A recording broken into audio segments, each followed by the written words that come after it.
أمة محمد صلى الله عليه وسلم وارحم أمة محمد صلى الله عليه وسلم وانشر واحفظ وأجل أهلة الوطن في العالمين بحق محمد صلى الله عليه وسلم وعمر أهلة الوطن الدينية الإسلامية على مذهب أهل السنة والجماعة إلى يوم الدين بحق نبينا محمد صلى الله عليه وسلم. أما بعد. Al-Mukarramun, para orang tua tiang, para tuan guru, para asatidz, para tokoh agama, tokoh masyarakat, jamaah masjid kita niki yang dimuliakan Allah Subhanahu wa taala.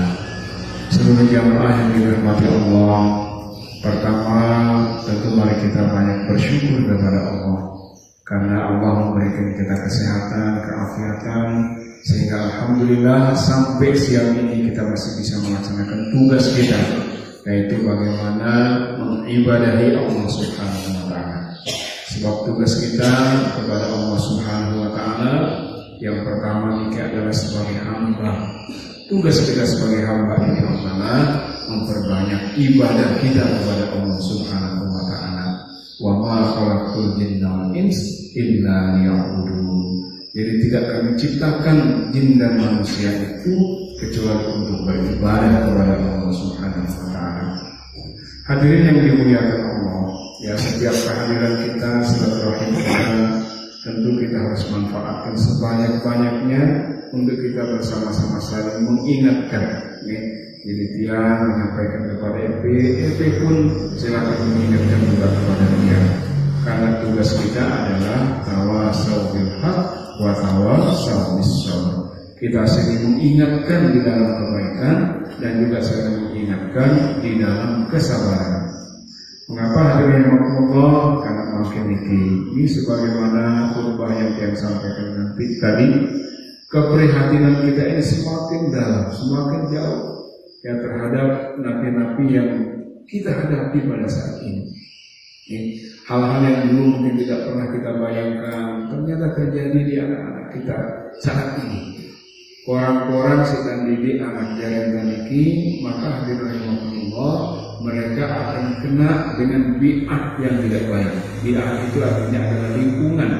Sebab makin ini memang zamannya sudah seperti itu.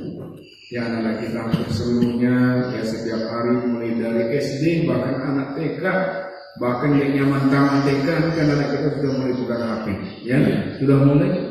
Karena ini bertemu antara keinginan anak-anak kita untuk memegang HP dengan malas kita jadi ketua nih, ya.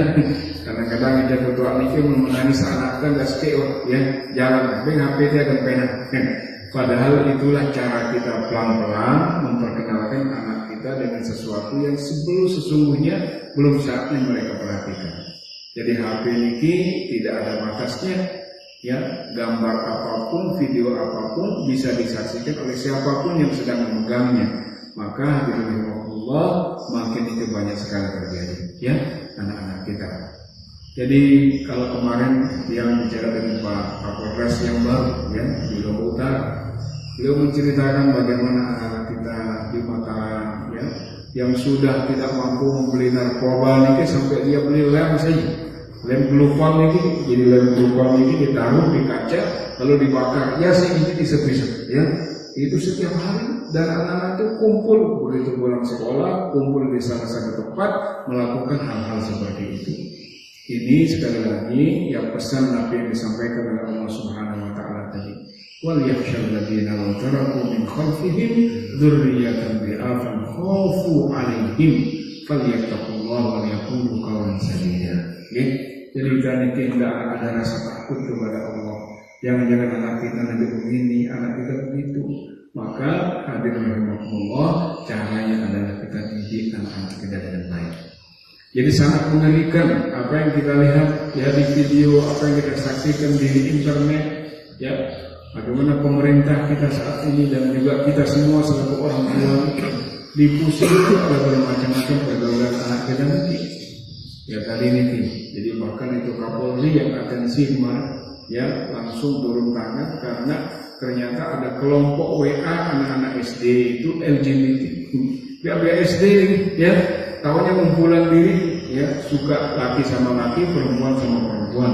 Na'udzubillah tsumma na'udzubillah min dzalik. Ya, yang pernah bertemu dengan Bu Risma. Bu Risma ini Bupati Surabaya pada waktu itu, wali kota Surabaya. Jadi beliau bercerita kepada tiang, Pak Haji katanya, kenapa saya itu bertekad ya untuk menghancurkan pusat prostitusi yang paling besar di Asia Tenggara, yaitu di Surabaya, itu Gang Doli. Karena apa? Karena saya wawancarai seorang nenek-nenek yang masih menjadi PSK, umurnya 60 tahun lebih, ya masihnya menjadi pelacur. Kemudian kata Bu Risma, saya tanya, ibu, langganan ibu siapa? Ya, kok sudah tua seperti ini masih menjadi pelacur? Ternyata jawab ibu-ibu itu adalah langganan saya adalah ini anak-anak pelajar SD dan SMP ini semua. Jadi sampai seperti itu pergaulan kita makin tinggi. Nah sehingga wajar kalau kita ini hadir di mana-mana tetap pada saling ingatkan. Ini kita saling ingatkan. Dia waktu itu sedang ada di Jakarta, ditelepon oleh Ketua LPA, Lembaga Perlindungan Anak, itu Pak Turtiang, Pak Joko namanya. Dia ketuanya di NTB. Jadi dia bilang, ya Pak Haji, ini kita sedang menangani 13 orang anak pelajar sudah bisa saling menjajakan ya dengan teman-temannya sendiri. Jadi ini pelajar SMP, aku tahunnya sering jual. Na'udzubillah tsumma na'udzubillah min dzalik. Nah terus saya tanya, waktu itu dia masih menjadi bupati, kenapa Pak Joko telepon saya? Dia bilang ini 8 orang dari 13 ini dari Lombok Utara. Dari Lombok Utara ini. Jadi anak-anak ini pelajar SMP, lalu hanya saling jual. Nih, jadi yang jual baturnya kami, jual baturnya pemiki, jual batur pemiki. Na'udzubillah tsumma na'udzubillah min dzalik. Nah untuk itulah maka tidak ada lain tujuan yang hadir di tempat ibadah terus bersilaturahim sebagai ketua pengurus NUI Lombok Utara untuk kita terus saling mengingatkan. Jadi dan sampai anak kita nikah di sekolah ini, sekolah-sekolah sekarang sudah banyak buka. Ya daerah alasan kampung kita daerah penyekolahan anak. Ya setiap kampung, setiap dusun, sekolah-sekolah madrasah kita itu ada. Kalau seandainya kita yang tidak menyekolahkan anak kita ini, maka tentu tetap akan menjadi tanggung jawab dan beban kita di akhirat nanti.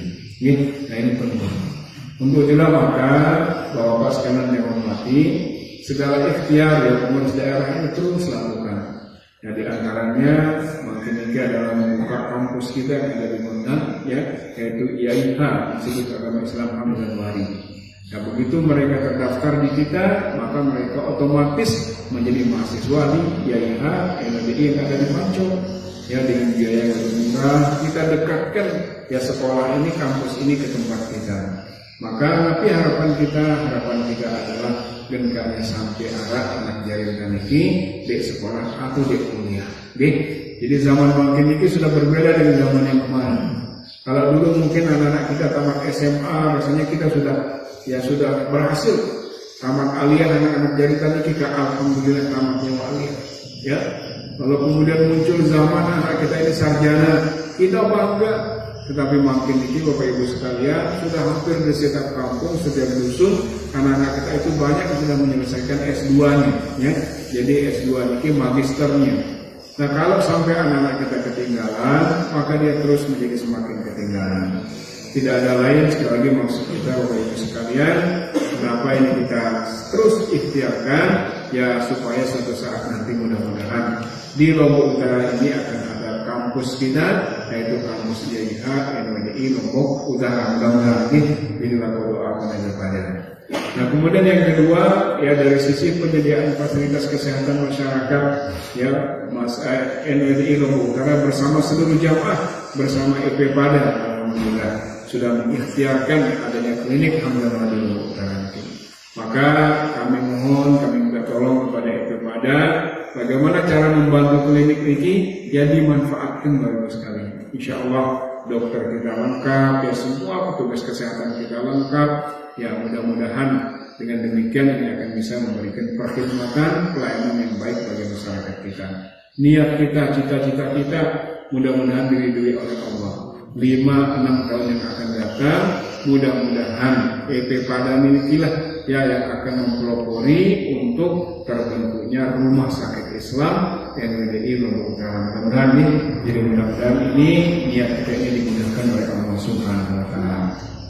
Bapak Ibu yang saya hormati, yang kembali kepada tadi, ya, kepada kondisi terakhir kita ini, yang kondisi zaman yang sedang kita hadapi pada saat ini. Yang sampaikan tadi ada satu gerakan yang dilakukan sekarang ini namanya Harakatul Iqtidal, yaitu gerakan pemurtadan terjadi di mana-mana. Kalau dulu orang malu mengakui dirinya keluar dari agama Islam, namun umat ini jamak-jamak, ya. Jadi bahkan mengumumkannya dirinya, ya, lewat Facebook, lewat apa, dia konferensi pers bahwa dia sekarang sudah berganti keyakinan dari agama Islam ke agama lain, ya, subhanallah. Bahkan makin ini ada satu gereja itu didirikan, namanya itu Gereja Al-Murtadin. Gereja Al-Murtadin ini tempat menampung orang-orang murtad semua isinya, ya. Jadi orang Islam dulunya kemudian masuk ke agama Kristen. Nah, kita dengar mungkin itu menyaksikan bagaimana Ibrahim Saifuddin namanya, seorang yang dulu pernah mengajar di pesantren Az-Zaitun, mengajar ulumul Quran. Sekarang itu dia menjadi tokoh Kristen dan menghina Islam kerjaan setiap hari, ya. Jadi dia niki nyebut Nabi Muhammad niki Bang Muhammad nih, ya. Sampai dia mengatakan seperti itu, dia mengatakan Bang Muhammad. Bahkan Nabi kita dikatakan sebagai Nabi yang luar biasa. Jadi hinaan-hinaannya setiap hari. Maka Bapak Ibu sekalian, kenapa ini yang sampaikan? Mungkin bisa kita cerna, bisa kita salahkan dengan orang. Tetapi apakah anak janda, ya, 20-30 tahun yang akan datang itu akan bisa mengambil kesimpulan yang sama juga dengan kita, atau membenarkan apa yang disampaikan oleh Ibrahim Saifuddin ini, ya? Jadi dia mempelintir ayat-ayat Allah, ya, misalnya tentang bahimatul an'am, itu ada di bab haji, ya, bahwa ayat itu menjelaskan tentang binatang-binatang ternak yang bisa dijadikan sebagai hewan kurban. Tetapi lewat Facebook, lewat internet ini, Ibrahim ini menjelaskan bahwa kata bahimatul an'am itu berhubungan dengan haji. Artinya apa? Kalau orang Islam, kalau dia melaksanakan ibadah haji, dia masih boleh bersetubuh dengan binatang. Jadi untuk haji, dia tidak membatalkan hajinya apabila dia berhubungan atau bersetubuh dengan binatang. Untuk yang ngerti mungkin nafsiran gitu. Tapi bahayanya, karena dia ini pernah jadi ustaz, pernah jadi kiai, bisa jadi orang mudah percaya. Ayatnya kan dalam Islam lain, pasti ikuti ajaran Islam. Na'udzubillah, tsumma na'udzubillah min dzalik. Oleh karena itu, Bapak sekalian, tidak ada cara lain kita. Anak-anak kita belajar, kita kirim sekolah, kita kirim kemana saja, ya, supaya anak-anak kita nanti dia akan menjadi penerang di kampung kita nanti. Mudah-mudahan nih, yang yakin anak-anak kita di sini sudah sekolah semua, dia sudah kuliah semua, tinggal komitmen anak-anak kita nanti menjaga agama ini pada saat-saat yang sangat menentukan nanti. Dan yang terakhir tentunya ingin sampaikan, ya, mungkin ini karena siklus pemerintahan kita, ada namanya pileg, ada namanya pilkada, tidak ada lain harapan kita. Mari kita jaga semangat persatuan kita, kita jaga jangan sampai ada hal-hal misalnya berbeda-beda pilihan kita, lalu yang menyebabkan kita jadi salah, yang mempolong, merembet dan sebagainya tidak. Insya Allah semua ini adalah proses demokrasi. Mari kita lakukan dengan baik dengan tetap menjaga ukhuwah Islamiyah kita. Jadi inilah yang dapat saya sampaikan dalam kesempatan ini. Mudah-mudahan ada manfaatnya. Kepada barang yang berdoa kepada Allah, semoga Allah Subhanahu wa Ta'ala memberikan kita kekuatan untuk menjaga, merawat, mendidik anak-anak kita ini, sehingga jangan sampai ada satupun anak-anak kita yang ada di kampung ini nanti akan menjadi musuh bagi agama kita. Amin ya rabbal alamin. Tetapi sebaliknya, mudah-mudahan semuanya menjadi penolong agama Allah di kampung kita dan juga di negara kita Indonesia ini. Amin ya rabbal alamin. Allahumma fiqhal hadi ila sabilir rasyad. Assalamualaikum warahmatullahi wabarakatuh.